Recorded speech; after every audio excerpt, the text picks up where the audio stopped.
Well, hello, welcome once again to Pale Blooms and Beyond. Thank you for joining us today.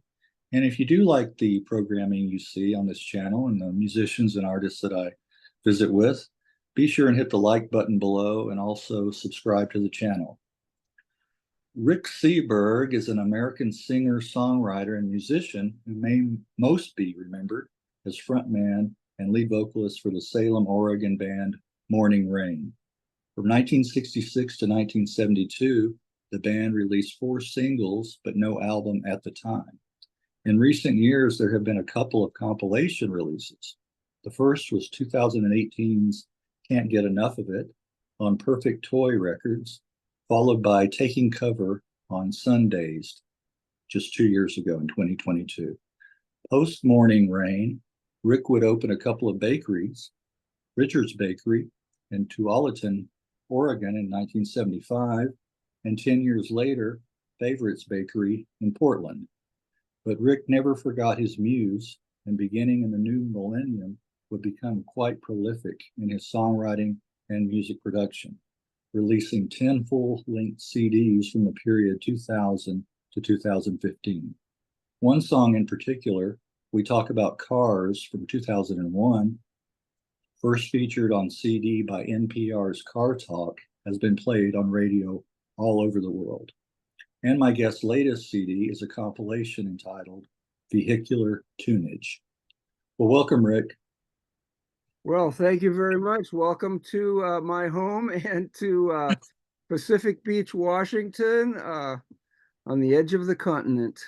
There you go. Just don't fall off into the ocean while you're there. I need a hat. I've got one of those hats. What does yours say on it? Okay, so there's a soccer team in Portland. Okay. Called Ol Reign, O-L Reign. Oh, so it's appropriate to wear that. You know, I mean, I like to back the girls' teams, you know, and so yeah. Spelled the same way. Spelled the same way. So all right, good for you. And also, you know, I'm old, so it's apropos, huh? Well, take us back to the beginning. Where were you born? I was born in Chicago, you know, where the weak are killed and eaten. And my parents moved out to the Portland area when I was like 4 or 5 years old, and then I grew up in Portland. Okay. Do you remember early on out there hearing music in the household?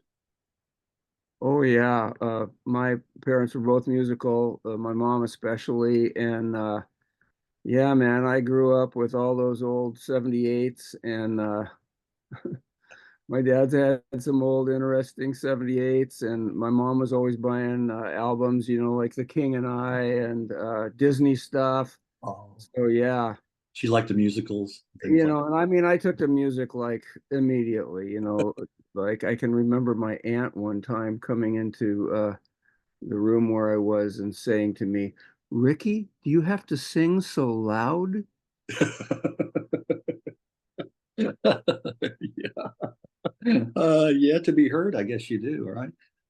Well, were either one of your parents, did they musically inclined at all? Or they just like Yeah, my music? mom was actually a singer in a group, a women's group, when she was much younger, called the Swingin' Doras and Dora Bell, and she was Dora Bell.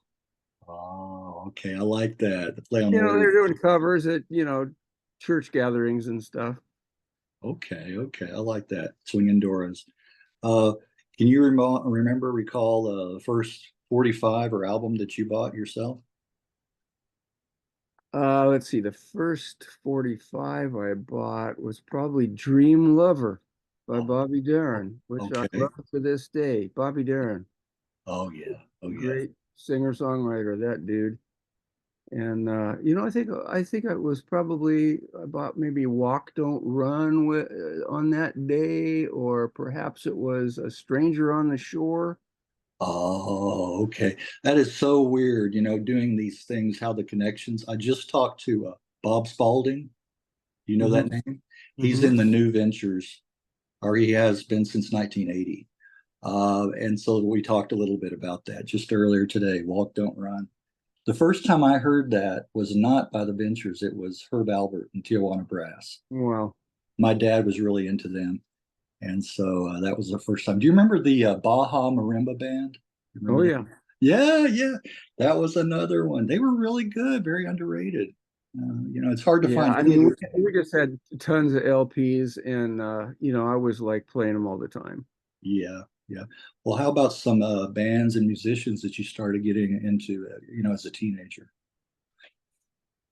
Well, when I was junior in high school, something like that, you know, uh, the Beatles were hot, and Yeah, so that's where, I mean, how many guys like started with the Beatles? yeah. Because the music, the songs are so great, and then, I was in Portland and we had a bunch of, I mean, the Northwest was a musical hotbed for rock bands back in those days, like late or mid 60s to early 70s especially. And I just happened to be going to high school at Franklin High School in Portland, and one of my classmates was Don Gallucci of Don and the Good Times. Oh, right, right. And I hired them one time for $50 when I was like, I had some kind of school thing that I was given the job of hiring a band. Also Uh-huh. hired the Kingsmen once for Yeah. like $100. So I Yeah. mean, it was just amazing. There was dances all the time, and yeah. So I had a little folk group when I was in high school, but I didn't really get going with rock until I went to college. College. You saw my interview with Jim Valley, didn't you? Yeah, Okay. he was in the Good Times for a while, Yeah, and he then was. He moved was. on to the Raiders. It was like the Good Times were like the Raiders farm team. Yeah, double A or triple A. Yeah, right. Uh, well, how about can you remember one of the first concerts that you attended that you went to? I was never a really big concert goer. I was always playing. So yeah, I don't really recall. Okay, all right, that's fine.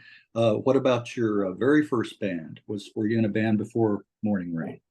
Yeah, I mean, we had more like a folk band in high school. Four pieces: piano, guitar, bass, and drums. And we just did small little stuff, but we didn't really do, like weren't playing in like school functions and such. Just doing a little music for ourselves, and I was writing already, so we recorded at a recording studio in Portland a couple of my songs Oh, when I did you? was a junior, I think. And Okay. yeah, Second Love was one of them, and Make Her Your Own, which we performed. Me and another cat from Franklin performed that particular song at a talent show at Franklin, and they clapped hard. And man, that was like, yeah, I think I'll be doing more of this. You were hooked then. Yeah, yeah. Did you still have copies of those at all, or are they? Uh, I may have, yes, I think I may have an acetate from Oh, those early early recording sessions, yeah. but you're never going to hear it. So Okay. I'll get my hopes up then. We'll talk about Morning Rain. How did the band get together? How did it form?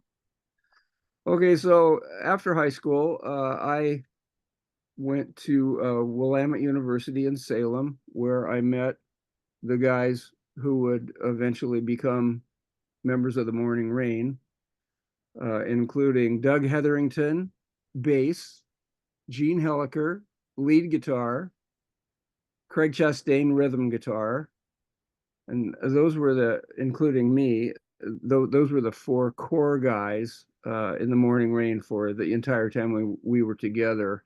And then we did have a couple of other players, most notably Stephen Tate was a fantastic drummer and singer. and still is. He's still playing at a high level, at this age. And also Larry Seaberg, who was our keyboard player. We had one other keyboard player who was important to us. His name was Bob Baker. Bob Baker.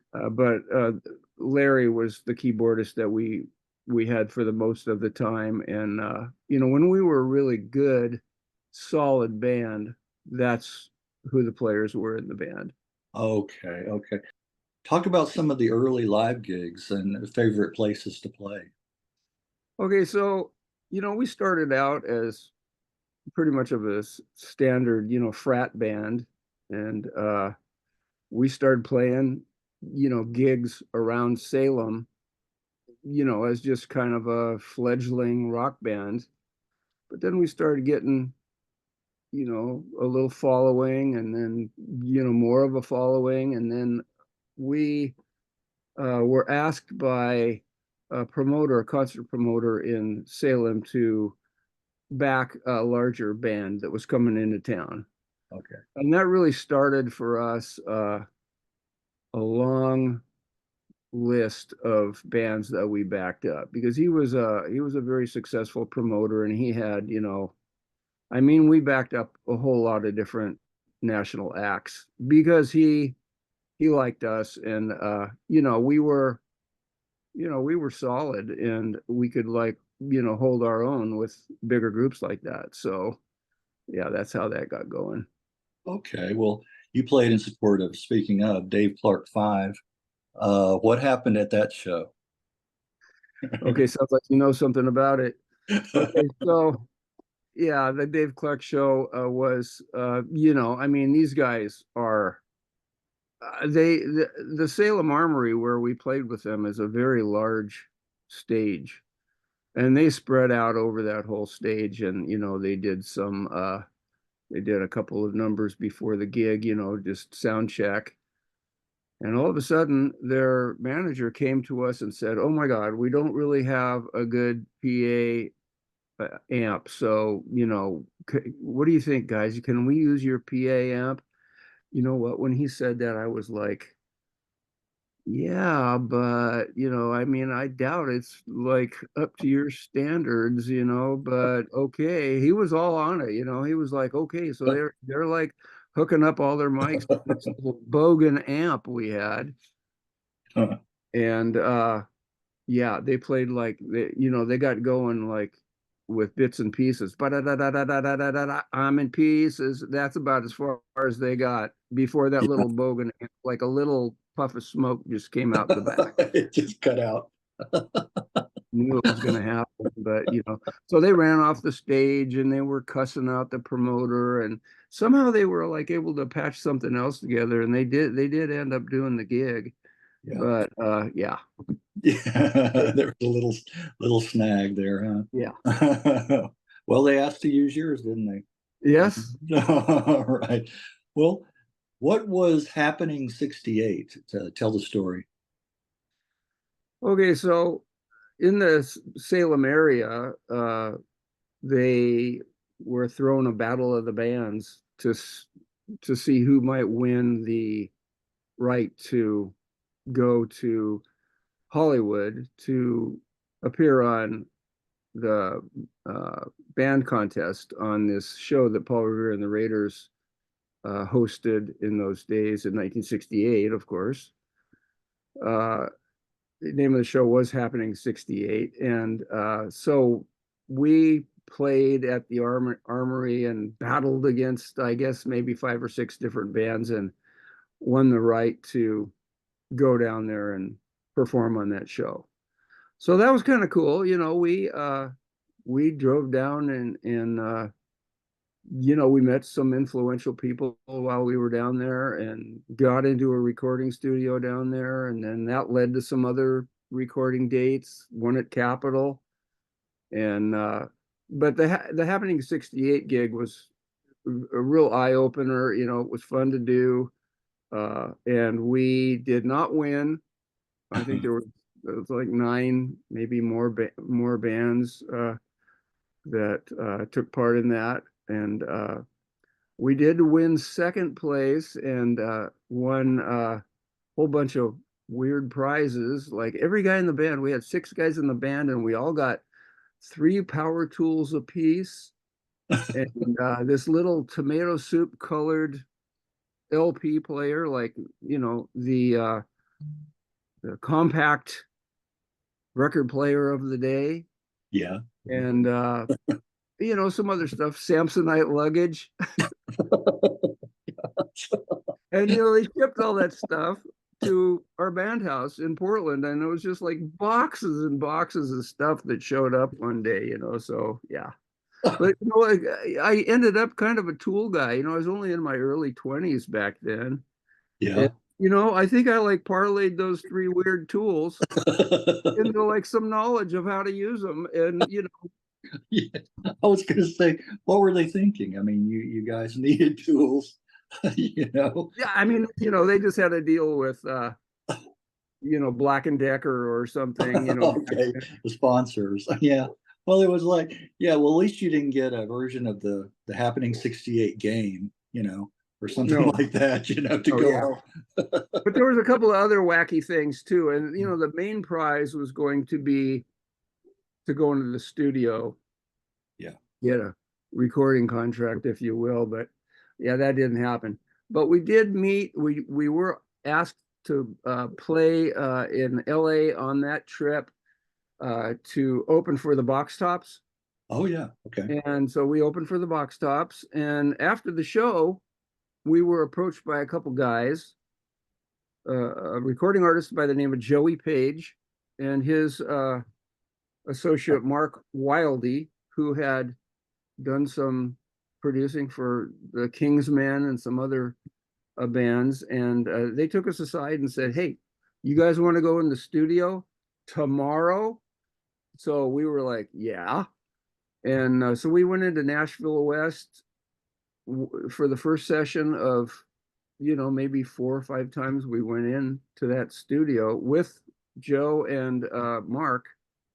And yeah, that was a big deal for us. We were able to record some original music and got to know them well. And then our association with them led to meeting Dennis Lambert, Okay. who Yeah.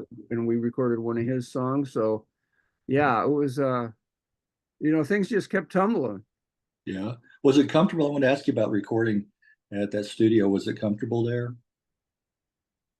At Capitol? Yeah. Or well, I mean, Well, no, when you yeah, the early recordings at Nashville West. yeah, we felt very fortunate to be in there, and they had really good recording equipment in there. It was a big time studio, is where like Inagata Davida had been recorded there, and a couple of other hits. Give Me a Little Sign by Bretton Wood, I think it was, and Yeah. some other hit records had been recorded in there. They were like the gold records were like on the wall.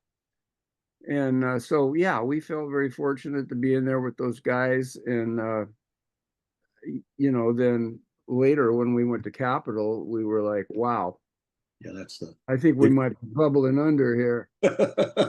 Yeah. Well, why did Bob Baker and Howard Holland leave the band? Okay, so yeah, Baker left to go into the military because his number was up. And Howard, yeah, Howard was just not ready to move up to Seattle. And I'm serious. He like actually said at one point he didn't want to be that close to water. And so yeah, these artist people, they're a little wacky sometimes. Idiosyncratic, right? Yeah. Well, replaced by Larry Seaberg and Steve Tate. Correct. Yeah. And where did they come into your They were playing in Salem. They were a little bit younger than the core of the band. yeah. But we went and saw the bands that they were in, and Gene especially was, yeah, we got to get those guys. So Larry came with us and recorded at Capitol. Steve wasn't with the band yet, but then we got Steve like not long after that. And then I'm sure their parents were a little nervous about them moving with us older fellows. up to Seattle. But once we got to Seattle and we had a house there, we were practicing every day, trying to make the big time and gigging like a lot. Like back in those days, uh, we were playing like 3, 4 days a week, like for 4 years straight. Yeah. Wow. Where were some of your favorite places that you played during that time? I mean, we played every hall, Oddfellows Hall, Elks Hall, different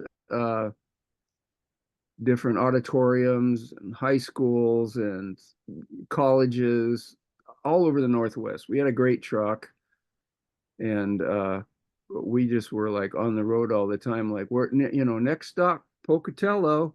Yeah. Like, okay, who's driving tonight? I'm sleeping while you guys are driving. uh, well, watching your the video, I heard the VFW was a really good place to play. Yeah, Yeah. yeah. There are VFWs all over, but the one that we really enjoyed was right there in Salem because we played it a whole lot of times. Yeah. And yeah, it was a smaller venue, but yeah, like it kind of all runs together, Greg, when you're on the road like that all the time, like, oh, you're like leaving the gig Uh-huh. and you go like, okay, what town was that? Yeah, I got you. Oh yeah, especially over time. Yeah, you know, it's going to kind of be a And blur. we live, like I said, we live on the edge of the continent now in a little community called Seabrook, which is actually in Pacific Beach, Washington. Hmm. And there is the closest larger town is Aberdeen, Okay. Washington. And every time I go over that bridge on my way to I-5, I see a roller rink that we played at 2 or 3 Oh, times. oh, it's still there. Yeah, it's still there. Yeah. I mean, I Wow. can still, when I drive around the back of it, I can see I can picture what it looks like inside there where you load in. Yeah, yeah. Right, right.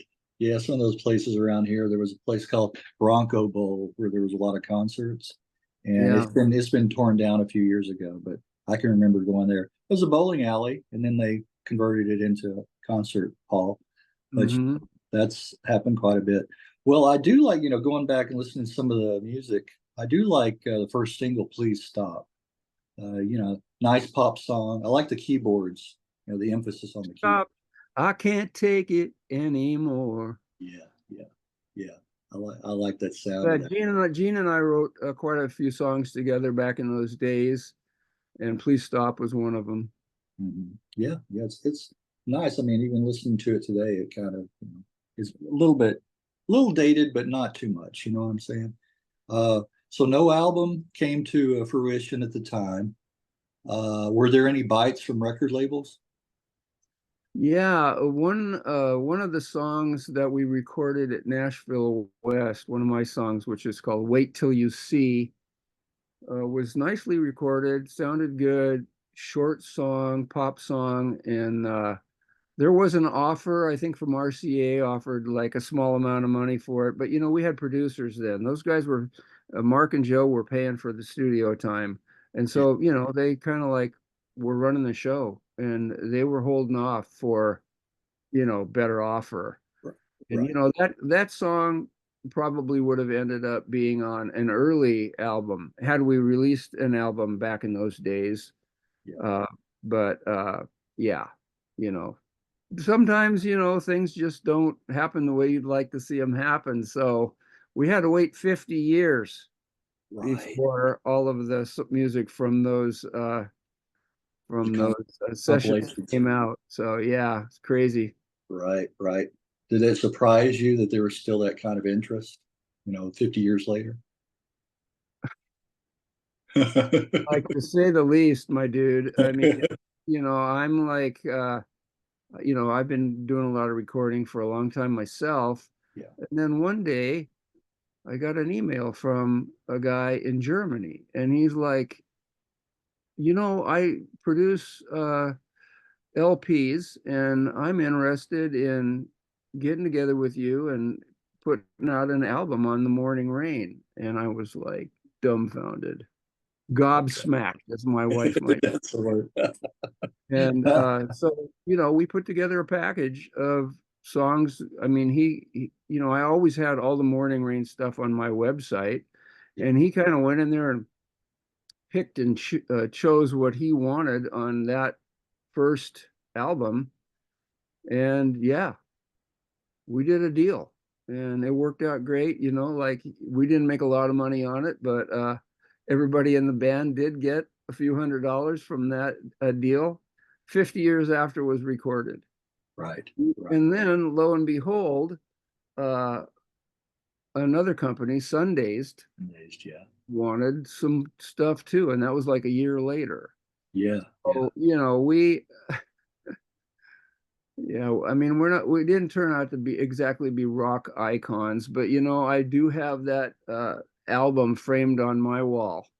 Well, it just goes to show you that good music will travel, through time, and that people, today, and they're older fans, and there'll be newer fans too, And a lot of times when you hear a rarity, that's what people go after when they hear, well, this album was rare, or these releases were, rare. Mhm. That's what really draws the interest. You got those crate diggers and all those kind of people.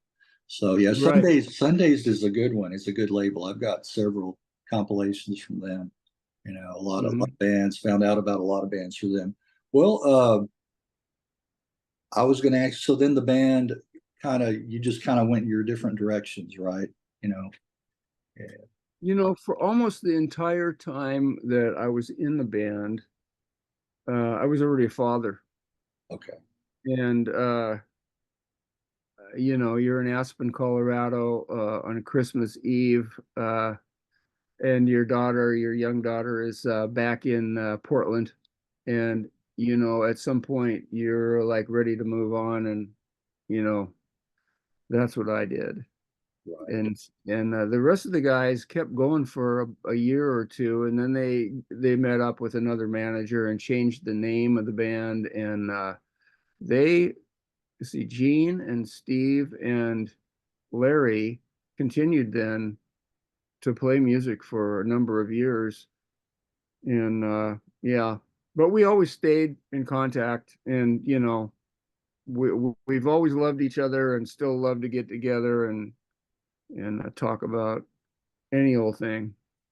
Yeah, yeah. Well, that's good. That you're kind of a family. I mean, anytime you're with guys that long, you become a family.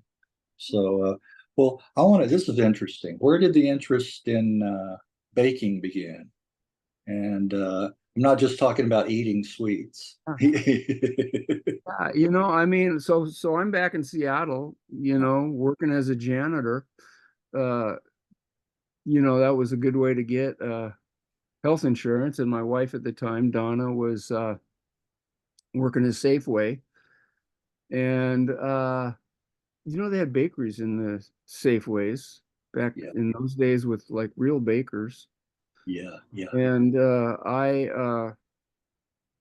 Donna uh, worked with a woman whose husband was a baker at a Safeway. Okay. And so I went out and saw him one day, and I thought, I got to do something. I could do this. And so, yeah, I just, served my apprenticeship in Seattle in conjunction with the state of Washington. In fact, I still have the certificate hanging here in my man cave, signed by the Honorable Governor Daniel J. Evans. And yeah, then after 3 years of working around Seattle in different bakeries, I decided, okay, like I got a little cash from this house I bought and fixed up, and I ended up selling the house and taking part of that money then as a down payment for buying some used equipment, and we moved down to Portland and started a bakery and a little grocery store down there. Yeah. Yeah, I built two bakeries from the ground up. That's really one of my crowning achievements because it was hard. Oh yeah, I can imagine so. I think back then it might have been a little easier than it would be today because of the competition, and restaurants and bakeries, they don't last, and with the economy and everything like that. But Yeah, yeah. I mean, and getting a yeah, loan that's to right to start start. a bakery in a little town like Tualatin, Oregon. Right. Yeah, I mean, I'm walking in there cold, and telling them my ideas, and they're like, "Yeah, okay, like let's talk some more." And then before I know it, I'm getting a loan for $32,000. I'm like 27 years old, Yeah. and I don't really have that much money. I'm buying I need this loan so I can buy a bunch of old crappy equipment so I can start this. The people came, and I paid them off, and I paid the bank off in like a year. Wow. So, Yeah. Just think today and what with the interest rates and all that today, what it would be. Well, what yeah. about the what was I going to ask you? Where is that located? Tualatin, or in Oregon? Tualatin is south of Portland, Okay. uh, 20 miles or so. It's, Like a it's suburb. yeah, but I mean, these days it's kind of like, part of greater Portland, Okay. it's just down I-5 about 20 miles from Portland proper. Okay. Okay. All right. Wow. Well, what did you specialize in? Baking, just So everything. my training was complete, I did serve the apprenticeship, and my idea was to have, in that first bakery, was to have full line bakery, and everything from pastry and bread to wedding cakes and cookies, and you name it. Wow. And you didn't eat the profits then, right? I ate plenty of that, man. I mean, I'm certain I've had 9,000 raised donuts in my life. That would be too tempting for me, I think. Well, Yeah. well, so that one lasted for what, 10 years or so, or? So yeah, 10 years, and I wasn't doing much recording during that period of time. I was just so swamped, with having a little retail store and 13 people working for me. Yeah.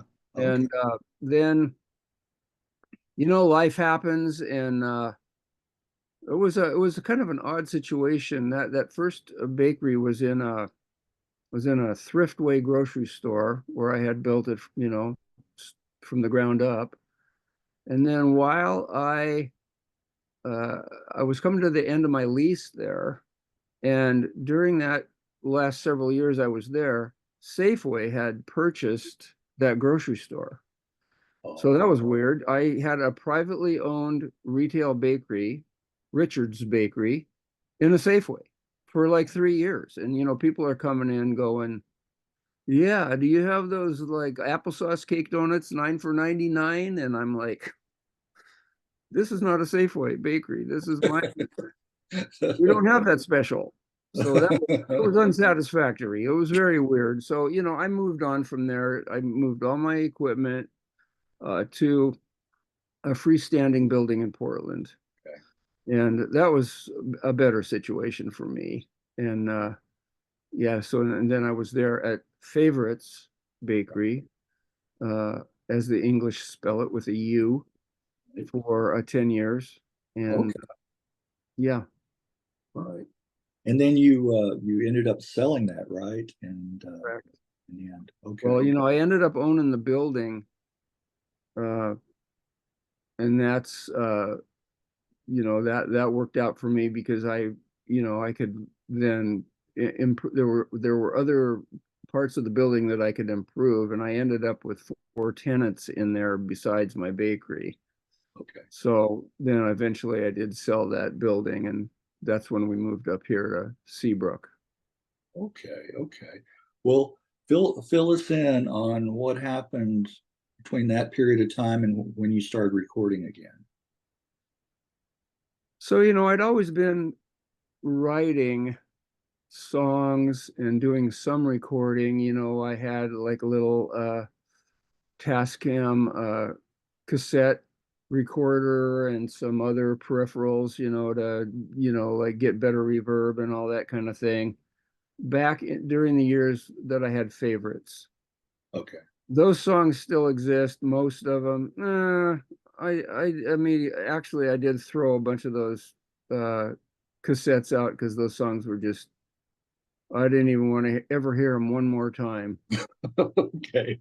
But then when I met my current wife, Marie, which was in 1997, you know, you fall in love, your heart's full, Yeah, yeah, yeah. I remember. and I remember those days. all of a sudden the songs just started.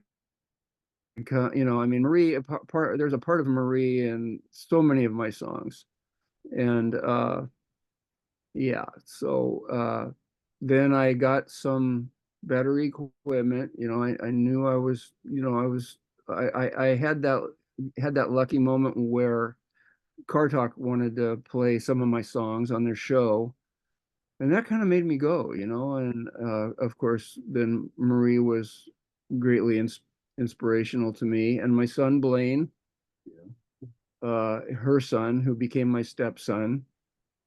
And so, you know, I was always writing songs during those years and, you know, going downstairs with my guitar and playing them for them. And then I would go upstairs and I had a pretty nice setup with software where I could do the drums and bass with software. And then I would have real players like my main guitarist, Tim Ellis, amazing player, God rest his soul, who helped me tremendously during those years when I was recording a lot. And you know, sax player, piano player, and you know, then I could do like sound on, you know, equipment had gotten better and better, and I could do, you know, like how many ever tracks I needed to do, you know, to do like lush vocals and stuff. And that was very, very inspiring to me too. So yeah, all of a sudden I ended up during those years from 2000 till now with 10, at least 10 full-length CDs. One of them has 30 songs on it. Oh yeah. So yeah, it's a double You, CD. you have quite a number of songs out there. Well, going back, how did you talk about how you and Tim met? So I had written this song. Okay, so I'll tell you a quick little story. This was from Car Talk. I Marie called me out onto the porch there in Portland where we would swing on the porch swing, and she said, "Did you hear that story on Car Talk today?" And I said, "No, what was that?" And she said, "Well, this guy told this story about how his wife or his girlfriend was in her car getting ready to go to her house, and she looked at him and said, 'I love you' for the first time."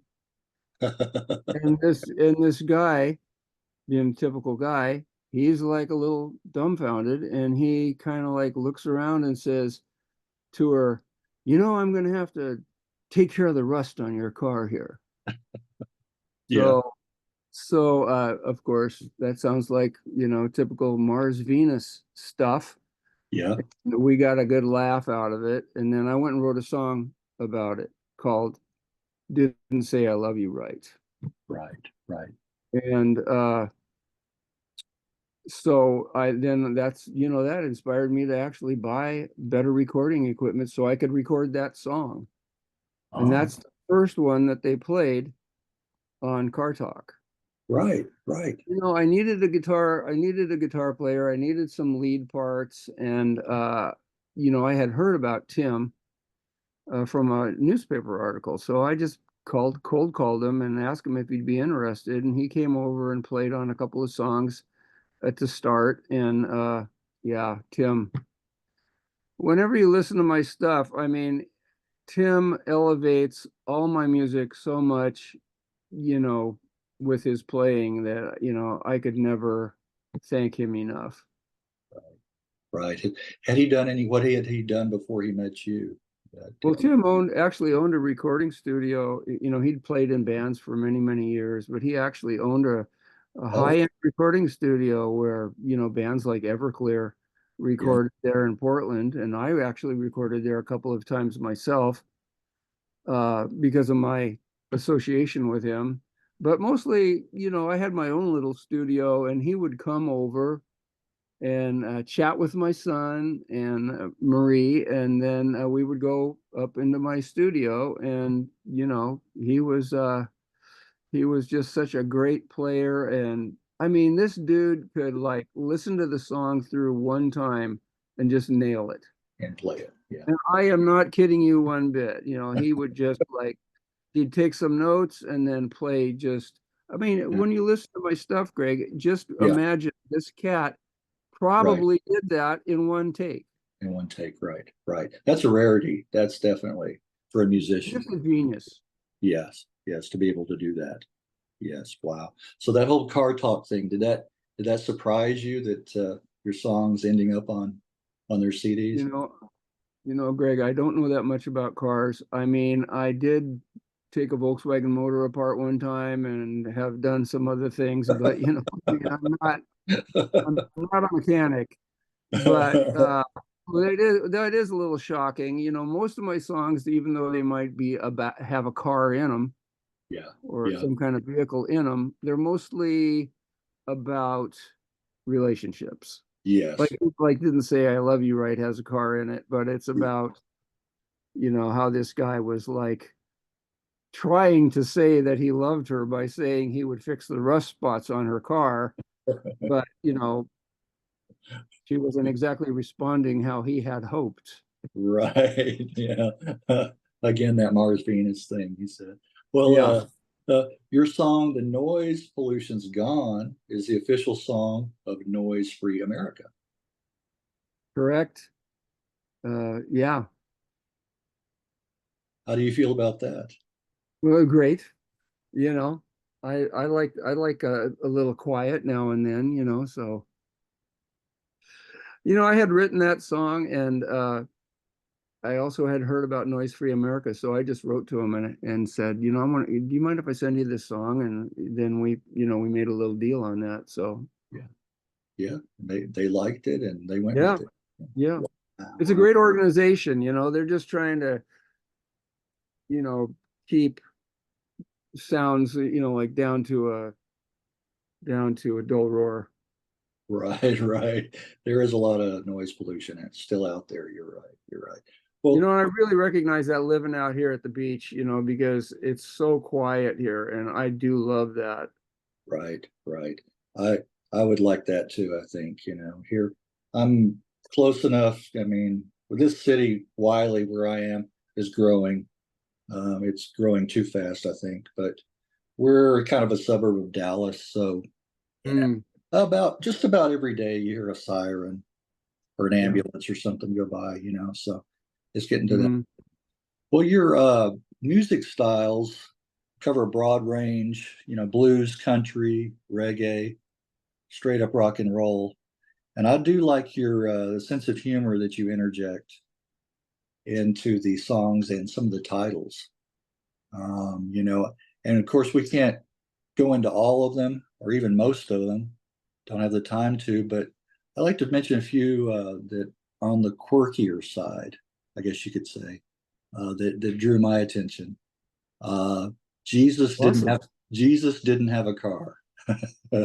Yeah, well, there's like a little bit of me in there for sure, like uh the way that song started was I woke up one morning with those words in my head. I just woke up and Jesus didn't have a car Yeah. was, like, so I wrote it down, came back to it a few days later and thought of, like, yeah, Jesus didn't have a car, like, I mean, here we are, like many, many years later since his birth. And we don't really know that much about him, like, but we do know that he didn't have a car. Right. Have you seen I guess it's been going around Facebook, the Flintstones celebrating Christmas, right? So it's like, Yeah, yeah, what's wrong with this picture? Yeah, so yeah. just thought of that. Another track, the pee bottle sound. Oh God.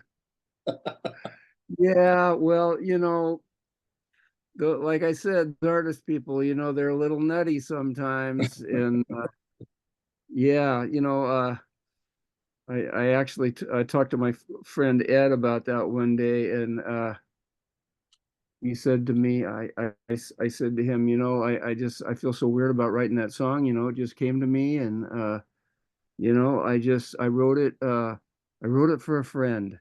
And he said, "No, Rick, you wrote it for a generation."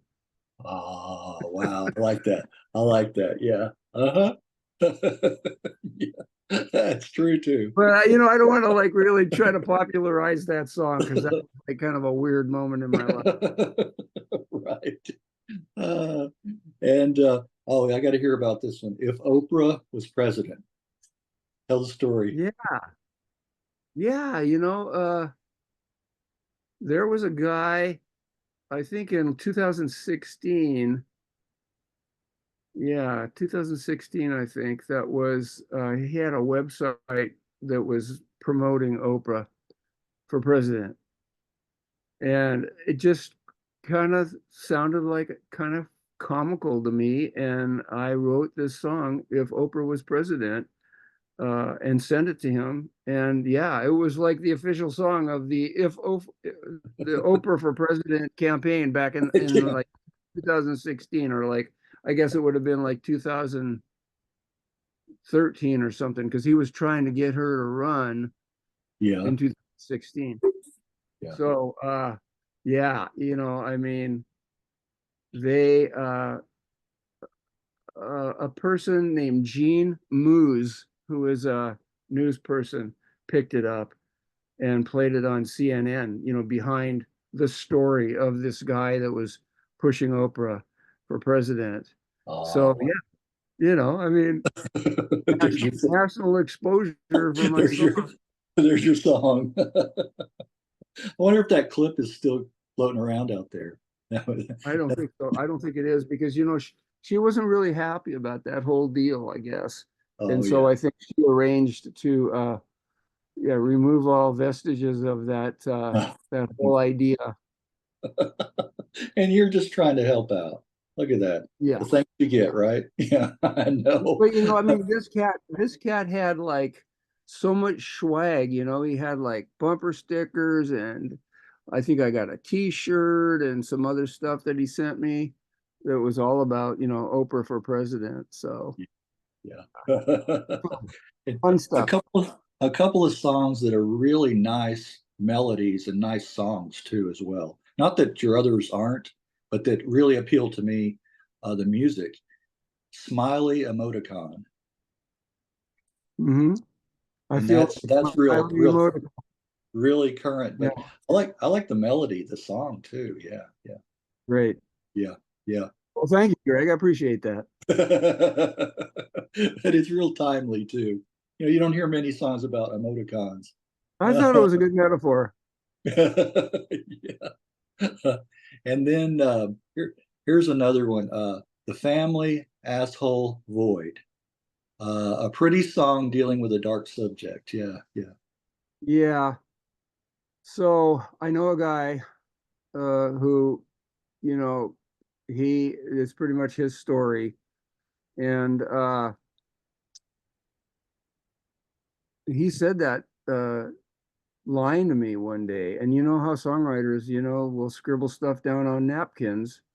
And like later on, I thought, it's just it is heartfelt. It might sound like I was trying to be funny in some parts, but yeah, he was just struggling with his brother kind of being an asshole, uh, not unlike their father.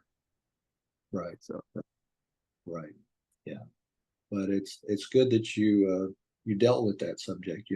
It's a pretty melody. Juxtaposition, posed with the dark, the subject. So yeah, nice, nice. thank Uh, you. and here's one that I can really relate to. If you just look behind me, the Hoarder song.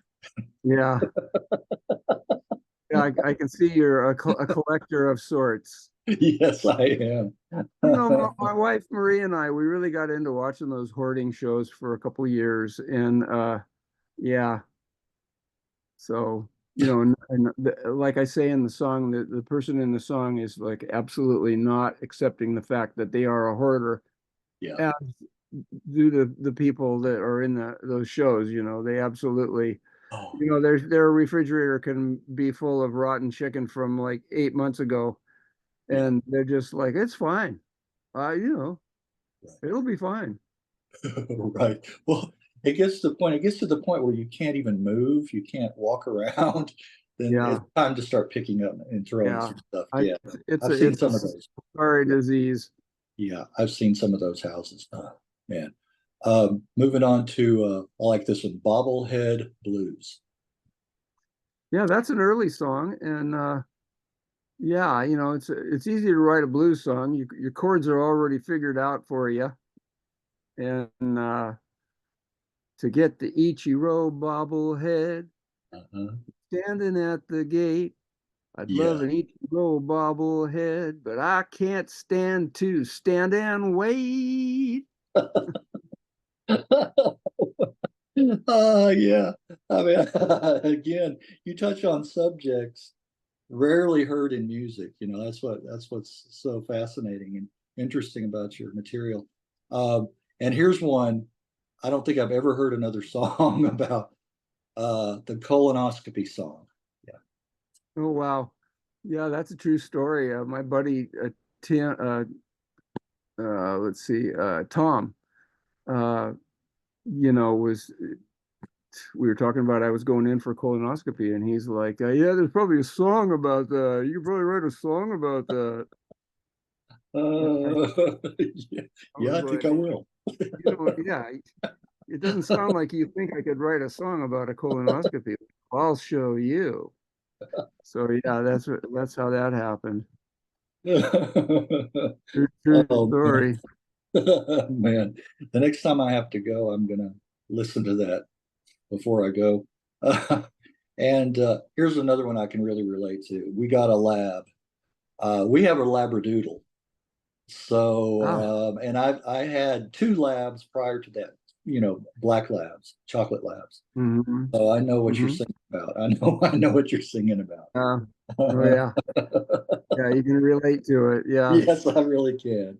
Yes, I The really thing can. that's special about that song to me is that my son Blaine, who has passed away, is actually in that song. Blaine was in a wheelchair all his life, and so to get him to say anything on that song, I had to carry him up to my studio, up a flight of stairs, and sit him on my bed, and then instruct him then how to call the dog in the solo part of the song. So that's a very special remembrance for us. Oh, that's your son in there. Okay. Okay. Yeah, Yeah, I'm gonna go back and listen to that one again. Yeah, but everything you say about them is right on, right on, especially the ones I've had. Uh, yeah. and, and then I love the title of your previously unreleased songs. There goes Ryman Pyman. Yeah. There goes Ryman Pie Man. Yeah. Yeah. Uh, Paul Simon. Yeah. Boy, you really looked over my website, man. Thank you. Yeah, yeah, I did. I try to do a little research. I try. I do. I try to, you know. Yeah, yeah. And again, I said we don't have the time. I mean, we'd be here all day going over all your material, but those are the ones that kind of stood out to me, and I wanted to tell you about the ones that I like the melodies too, the I music, appreciate that. and I can hear, like you said, Tim's guitar in those. It really comes through. Really comes through. Yeah. Yeah, We'll talk a little bit about vehicular tunage. I like the cover. I like the cover, and that's a Woody in the back. Yeah, that's right. That's a Woody. that's a And Woody. perhaps you know there's a song called Woody. Yeah, there was. Yes, there Uh, is. Yeah. so yeah, you know, over 15 years or so, the guys on CarTalk played 14 of my songs. And wow, you know, I mean, I appreciate that so much, you know, that they gave me that kind of help. Yeah. And so you know, like I just kept writing them, you know. Like I said, I'm not much of a car guy, but you know, I mean, I would get a little tickle out of an idea to write a song about cars or that has a vehicle in it, and write the song and then send it to them, and then they'd play it, and you know, like it just kept going like that. So before you know it, I got a whole album full of songs that they played. Yeah. So I thought, you know, I should probably put them all on a single CD, and that's how that came to pass. And then, you know, I came up with Vehicular Tuneage as a title, and yeah, um, I think it's a pretty good CD. Uh, Let me ask you this: Has NPR? Have you ever been a guest on their show? I have never been a guest on their show. I've gotten many letters from them, but never been Oh, actually on the show. that would be something. I'm surprised that hasn't happened. Huh. Well, you know, they don't do the show anymore. Oh, they don't. Oh, Oh, they don't. Okay. one of the brothers passed away, so uh, Oh, when did they they're- stop? When that? When did? I think it's been 5 years or so now since one of the boys died. Yeah. Well, uh, how about what's going on currently, or what's in the works? Anything else going on? You know, since Marie and I retired and moved up here to Seabrook, we've been quite involved with our community up here. Okay. It's a growing community and lots of really wonderful people. And, you know, so we do lots of socializing. And Marie, God bless her, she's into all kinds of different groups. And yeah, you know, I'm still baking like Oh, crazy okay. for different stuff. Yeah. And Yeah. yeah, so Uh, you know, we're just having a wonderful retirement up here. My Good. daughter Good. has a house here too. You know, it's kind of a resort community, but my daughter has a house with her husband. That's pretty much how we ended up here. She's not a Oh, full-time resident, we are, but she right. comes quite frequently, and that, you know, gives us a chance to visit with her and her family and our grandkids. So Okay. Are they pretty close? I mean, living close to you, not too far, right? Amy lives in Seattle, Okay. as does my other daughter, Stacy, Okay. and and we have six grandkids, and they visit sometimes, and we love that very much, of course. And then, you know, we live next to a park here in Seabrook, and I've spent a lot of time down there doing gardening and putting plants in, and you know, yeah, Uh, that kind of stuff. Okay. a Staying little active. gray garden. Right, right. Staying active doing that. That's good, good, good. Are you gonna have them all over for Christmas? I think we're gonna probably end up going there, yeah, Okay, okay. Yeah. this Getting, time. all right, getting together. Yeah. All right. Well, and my wife likes to bake too, so maybe I should hook you and her up. She's she's from Indonesia, from Jakarta, Oh, and so she likes to make a lot of that, you know, Indonesian food. Some of it's too spicy for me. I mean, I like it, but my system doesn't like it too much. yeah, I hear you. You know what I'm saying? Can't eat that Sure. spicy. But she likes to do a lot of, sweets and stuff too. All right. Well, if you can think of anything else to add or something that we left out, Rick. Uh, Greg, I just appreciate you including me in your videos. I love your site. oh, Your channel is fantastic. You know, I feel like I made a new friend. So yeah, oh, thank you, well, sir. good. Well, good. I hope so. I'd like to keep in touch. And that's one of the best things about doing this is just meeting good people like yourself, good souls, So hopefully we can stay in touch. And I'd like to hear, from you any updates and new projects and things that are going on with you as well. So Okay, baby, you're on the database from here all on right, out. I'm on the database. Okay. All right. All right then, Rick. You have a good week. And also, if I don't talk to you again, well, I will because I'll get this to you before Christmas in a week or so. I'll get you the Mhm. copy of it. So I will.